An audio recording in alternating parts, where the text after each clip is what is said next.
She is out of your league. ये idea मेरे दिमाग में 14 साल की उम्र से घुसा हुआ था। मैंने उस झूठ को आंख मूंद कर मान लिया था और ऐसे ही 25 साल की उम्र तक जीता रहा।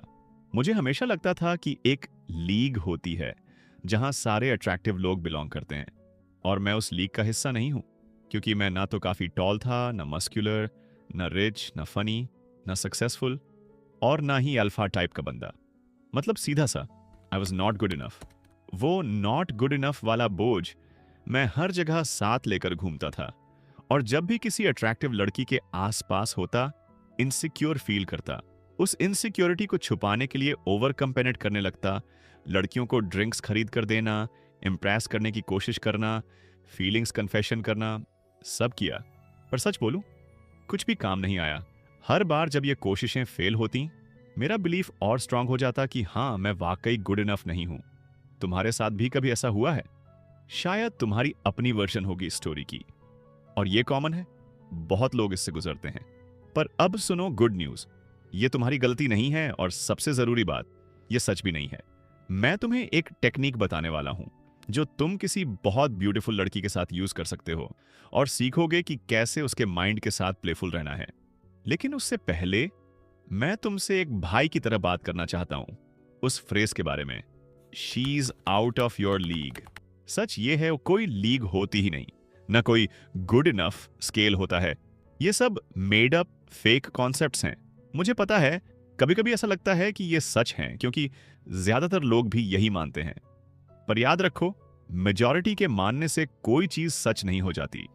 ज्यादातर लोग तो लाइफ ऑटो पायलट पर जीते हैं, बिना सोचे कि उनके बिलीफ्स सच भी हैं या नहीं। पर तुम अभी सोच रहे हो, और यही तुम्हारी स्ट्रेंथ है। ज्यादातर लोग बस भीड़ का हिस्सा बने रहते हैं, फॉलोइंग द क्राउड। लेकिन अगर तुम ध्यान से देखो, लाइफ के मेजर एरियाज में, जैसे happiness, health, money, relationships, majority almost हर जगह गलत होती है। सोचो, ज्यादातर लोग हर वक्त कंप्लेन करते रहते हैं, उनके पास क्लियर गोल्स नहीं होते, हेल्थ खराब होती है, पॉकेट खाली रहती है, और रिलेशनशिप्स पूरी तरह मेस्ड अप। लोग एक्सपर्ट बन गए हैं हर चीज में नेगेटिव ढूंढने के, हर चीज में दुख निकालने के। तो फिर बताओ, तुम क्यों चाहोगे उनके जैसा सोचना? सही कहा ना? नहीं चाहोगे, क्योंकि अगर तुम मेजॉरिटी जैसी सोच रखोगे तो तुम्हें वही रिजल्ट्स मिलेंगे जो उन्हें मिल रहे हैं। Confusion, frustration, mediocrity. अगर तुम सच में लाइफ को अपने टर्म्स पर जीना चाहते हो और जेन्युइनली खुश रहना चाहते हो, तो तुम्हें मेजॉरिटी से अलग सोचनी पड़ेगी, क्योंकि भीड़ के साथ चलने से बस भीड़ के जैसे रिजल्ट्स मिलते हैं। अब बात करते हैं उस आइडिया की जो हर तरफ से हमारे दिमाग में ठूंस दी जाती है, शज आउट ऑफ योर लीग। ये बिलीफ हर जगह से रीइंफोर्स होता है, टिंडर पर, पोर्न में, बिलबोर्ड्स पर, सुपर बोल एड्स में, लॉकर रूम्स में, यहां तक कि यूट्यूब कमेंट्स में भी। और कई बार तो हम खुद ही इस झूठ को अपने अंदर रीइंफोर्स करते हैं। कैसे? जब हम किसी लड़की को 1 से 10 तक रेट करते हैं। सोचो, जब तुम किसी को 10 कहते हो तो तुम क्या कर रहे हो? तुम सिर्फ उसके लुक्स पर जजमेंट दे रहे हो, उसकी पर्सनैलिटी को इग्नोर कर रहे हो, और ये अस्यूम कर रहे हो कि हाँ, मुझे वो चाहिए, बिना ये जाने कि वो इंसान अंदर से कैसी है। और ऐसा करके तुम इनडायरेक्टली ये भी कह रहे हो कि वो बाकी लड़कियों से बेहतर है। और कई बार अपने सबकॉन्शियस में ये सोच बैठती है कि वो मुझसे बेहतर है। सोचो, जब तुम किसी लड़की से बात करते हो जिसे तुम 10 मानते हो, तो क्या तुम सच में उससे इंसान की तरह कनेक्ट करते हो, या फिर अंदर से ऐसा लगता है कि वो तुमसे ऊपर है? सच कहूं, काश किसी ने मुझे ये बात सालों पहले समझाई होती। अगर तुम किसी लड़की को पेडेस्टल पर रख दोगे, तो तुम खुद ऑटोमेटिकली उसके नीचे खड़े हो जाओगे, और फिर उसके पास तुम्हें नीचे देखने के अलावा कोई ऑप्शन ही नहीं बचेगा। Make sense, right? अब मैं ये नहीं कह रहा कि लड़की के लुक्स मैटर नहीं करते। हाँ, कुछ लड़कियां दूसरों से ज्यादा ब्यूटीफुल होती हैं, ये तो ऑब्वियस है। और जब तुम किसी स्टनिंगली अट्रैक्टिव लड़की को देखते हो, तो कुछ फील होना बिल्कुल नेचुरल है। That's just being human.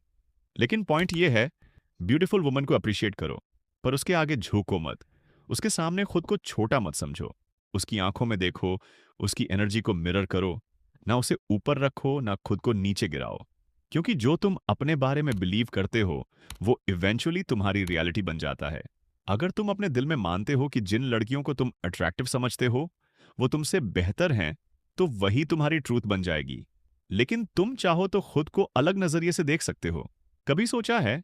तुम खुद डिसाइड कर सकते हो कि तुम खुद को कैसे देखना चाहते हो।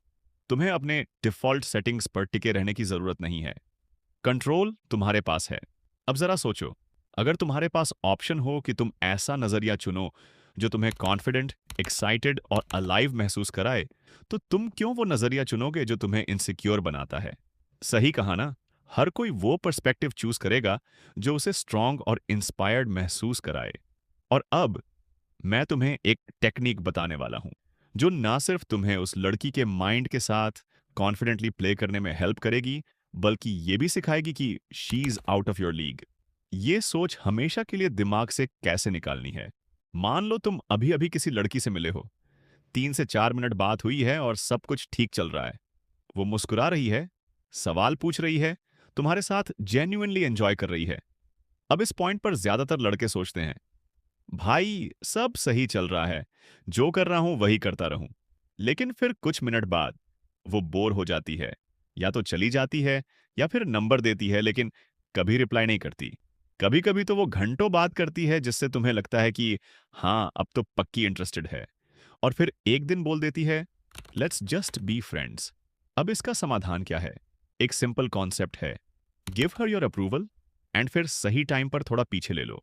ये टेक्निक सबसे इफेक्टिव होती है कॉन्सर्वेशन के शुरुआती फेज में, यानी जब तुम उससे नए नए मिले हो, थोड़ा इंटरेस्ट है, लेकिन डीप कनेक्शन अब भी नहीं बना है।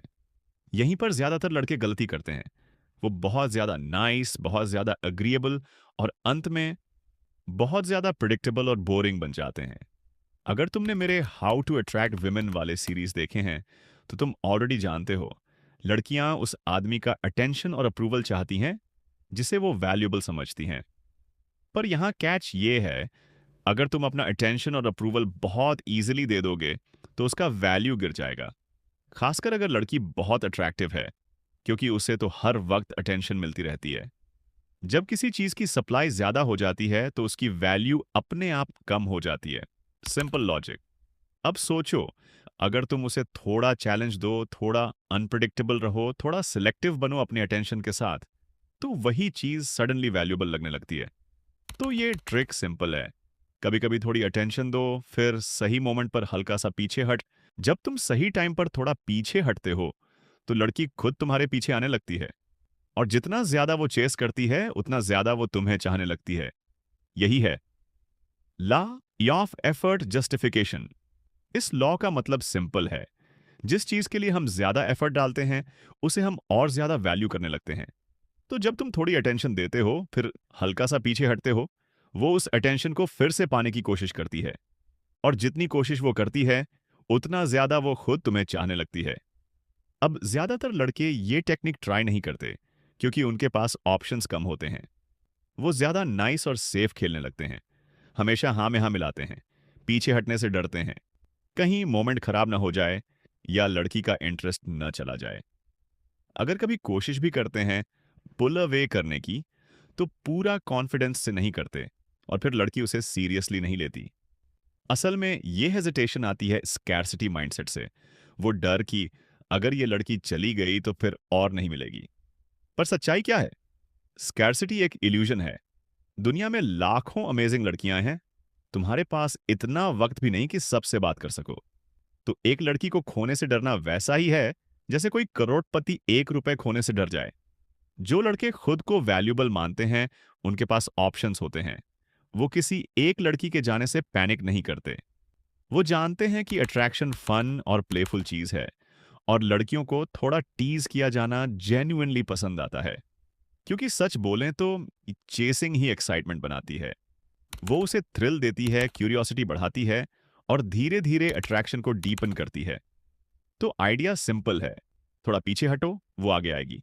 थोड़ा मिस्ट्री रखो, वो और क्यूरियस बनेगी।